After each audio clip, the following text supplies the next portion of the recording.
Is this the biggest houseboat on Lake Powell? Yep, but I also found out it's the fastest. As soon as we took off this morning, as we're heading out into the lake, I was like, we're up over 10 miles an hour. I think I can foil. Can I foil behind it? Yeah, Jason gave me the thumbs up.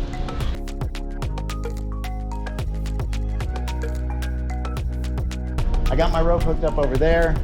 I don't know if you can hear me say hit it. But I think we're gonna need about 6 people, maybe a cell phone call to, I don't know.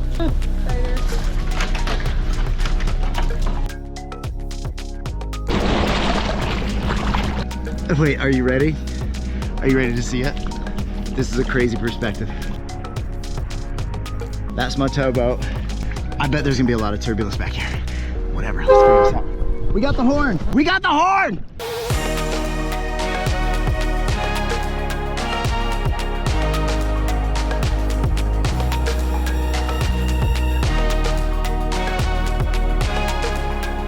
It's working!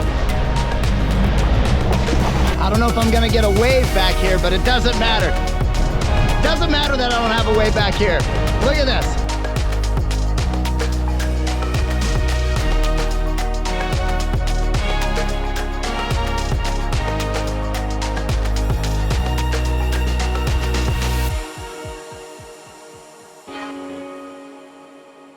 Whoa! Whoa! Whoa! Ha! That was a minefield of turbulence.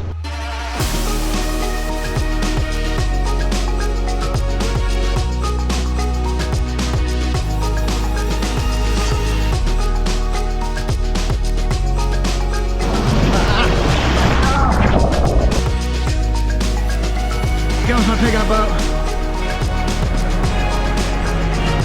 Crazy story about this boat. Stick around to the end. Yeah, that's a tease.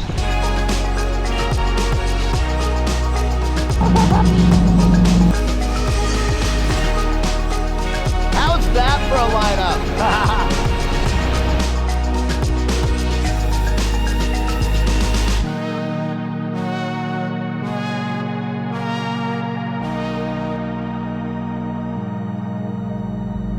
Look, you don't have to have this to have an amazing time at Powell or even on the water. But this situation right here, it doesn't really get much better than this as far as like the equipment and the experiences. So I'm very grateful for that. Wow.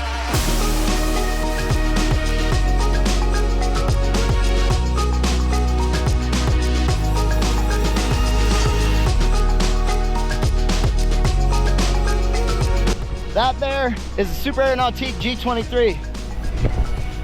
And that there is the Nightline. That's the biggest, fastest houseboat on Powell. It's where my family gets to spend the week with the Knights, the Forsbergs.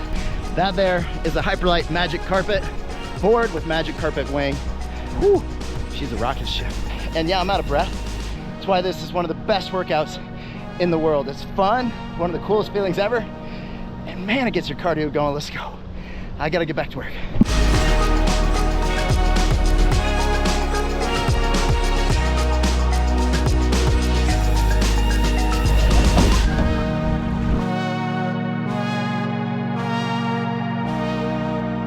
All right, so we got set up. The boat, the Nightline, is anchored, and I'm out on the Watersports G23 right now. We just went out and had an awesome, fun morning riding behind this thing.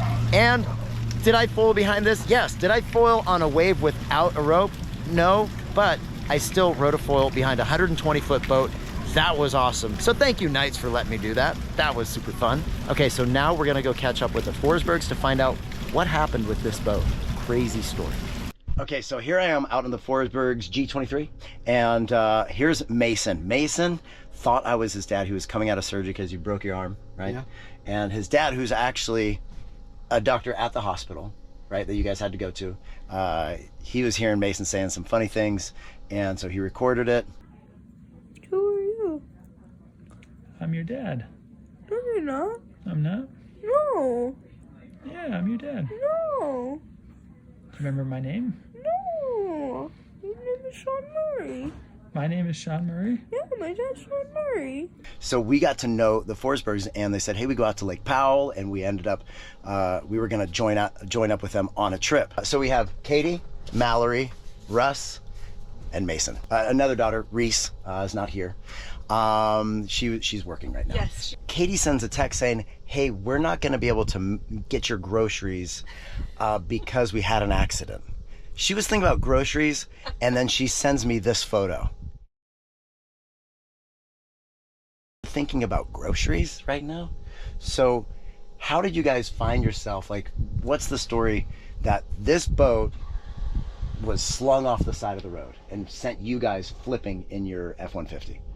Yeah, it was an F-250. F-250. We were driving up here to Powell, and we've come up here for years and years and never had problems. So we had a hitch malfunction on the way just before Flagstaff, and our friends were driving right behind us, and they said in an instant we did a 90-degree left turn going 60 miles an hour and flipped and hit the side embankment and rolled and came down facing south on the driver's side, and we had no idea what had just happened. Oh, but hold on, you're skipping the part. You're going down the road and all of a sudden you feel something, bam, like hit in the back. I told Katie, I said it felt like something just hit the back of our truck, and it didn't sound normal at all.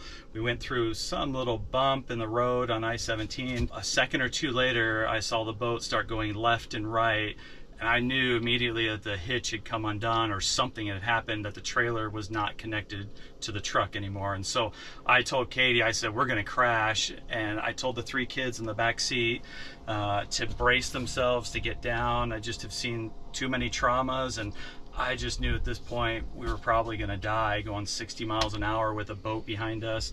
And that's when we just did this instantaneous 90-degree left-hand turn. And I was holding onto the steering wheel as tight as I could, trying to slow down before it happened, and the steering wheel never moved, and we started flipping and rolling, and it was just mass chaos. Well, he said we were gonna crash, and honestly, I just felt complete peace. Him and I had two totally different experiences. I felt complete peace, and I just knew everything was gonna be okay.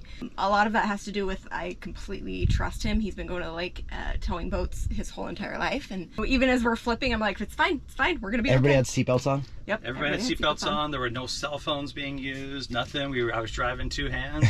10 and 2. 10 and 2, and obeying all the traffic rules, going 60 under the speed limit. Yeah. And I just seen so much trauma from the ER that I just knew either the dashboard was going to crush us back, the boat was going to come through us something, right, or we were going to roll and be crushed to death. And I had the true statement of a million thoughts just go through your head. And then the last thought is, I just killed my family. It's kind of a big blur for me. I don't completely remember everything, but I remember like hitting the embankment, getting like thrown around in my seat. But then when we like came to a stop, just being like, what just happened? The only thing I remember is him telling us to brace, and I just remember like not really knowing what was going on. You're like, how do I brace? Yeah. I don't know what to do with my hands. And then our friends, the hints is they were following behind us. We're sideways, so we're all leaned this way, sideways, and he comes up into the windshield, and I see him, and he is just, I mean, he terror. Freaked out. Terror on He's his expecting face. dead people. And so I instantly, and I'm trying to tell him, it's okay, we're all okay. And then instantly I think, oh my gosh, I haven't turned around. I don't even know if my kids are okay. Yeah. So then I turn around and I see, okay, they are okay. We're all okay. We're all in our seatbelts. We're hanging sideways. All of my girls' hairs Yeah. hanging down this way. He reaches over to grab my seatbelt. And I said, no, don't unbuckle me. I'll fall. So, Wow. I got my seatbelt unbuckled, and I sat there. It was like a James Bond explosion in the movies, and I couldn't hear anything. Silent but a ringing. Right, and so for 3 or 4 seconds, I really thought that this was, I guess this is our way to heaven. I thought we were dead. And so I couldn't hear anything. I was screaming if everyone's okay, and then I couldn't hear anything back. So I thought these kids were all dead. I'll give a plug to Ford. I think the Ford truck saved our life because there were airbags everywhere. our tools, everything inside were just thrown askew. I couldn't find anything. I couldn't find a knife to cut our way out. And so then I thought, okay, we survived that. Now we're gonna die because the truck's gonna explode, or it's gonna fill up with smoke and we're gonna suffocate. And so I had kind of these couple different experiences of, I just killed my family, now we're okay. Okay, now we just survived that and now we're gonna die again. Their friend Tyson climbed up the underside, burned his leg, he probably didn't even realize at the time, and then had to open the passenger door, and you guys had to climb out the side, you know, in a way that you should never exit a vehicle. And you got out, and now to the boat, because now you're like, oh my gosh, we survived. This boat that we're in right now is the one that was behind their vehicle when it flipped. So as I was sitting on the airbags, and Tyson reaches his hand down to me and said, let's get out. And I said, I can't get out. I go, I know my family's fine. But now my next thought was, I go, I cannot look at the boat, because I told him, I know that the tower's over here, the engine's probably gonna be over here. I said, I can't look at it. We just got the boat from the factory, and I know we can't get another boat for a long time at this point. And I've just ruined the Lake Powell trip with the Murrays, with the Henses, with the Forsbergs. I've ruined everything. So I said, I can't get out, Tyson. And he goes, no, you gotta get out, man. Your boat's right here, it's totally fine. And I said to him, I said, I am not in the mood to take your jokes right now. I just about killed our family. He goes, dude, you got to get out here. As you guys were flipping and rolling, your boat just kept going, and it just did this gradual left turn right in front of you and just wedged in the side of the hill, and it's right here. You got to come look at it. You got to get out of that truck. And I said, no way, that is no way it happened. And he puts his hand down and he grabbed me and he lifted me up, and I looked, and there it was. The boat was just right there. So the boat on the trailer just nestled itself. It stuffed, I saw that, it stuffed the tongue of the trailer into the sand. Wasn't sure if we were gonna make it to Lake Powell, and so I was pretty upset. But that was our last trip, and here we are again. The boat's still going, and wow, what a testament to like the safety in that vehicle, and also God's provision of having it happen at the right place at the right time. Because he said, like, you guys were on some roads that if it happened a few miles previous, you would have gone off the sides of the cliffs, both sides. Yep. The boat would have been gone, like, so it was like set up for this. So that is amazing. And we did get your groceries. That was where her head was. They just rolled a car, and they send this family photo of them standing in front of me. She's like, can't get your groceries. I'm like, I can't believe you're even processing that right now. So, man, that is awesome. Thank you guys for sharing that. We did feel like there was some intervention, that we were being watched over, and right place, maybe not the right time to do it, but we felt God's love for us for sure as a family, that there's something out there for us to do still, that he didn't take our lives at that moment, and that we had friends there to help us through it, and the trip ended up happening, and so things ended up working out okay. Yeah, absolutely did. It was super fun, and obviously love Lake Powell. If you've never been here, this place is absolutely unreal. So, hey, thank you guys for watching. Thank you guys for sharing. So if you guys have any questions or comments, you guys can put those below, and always appreciate it when you like and share.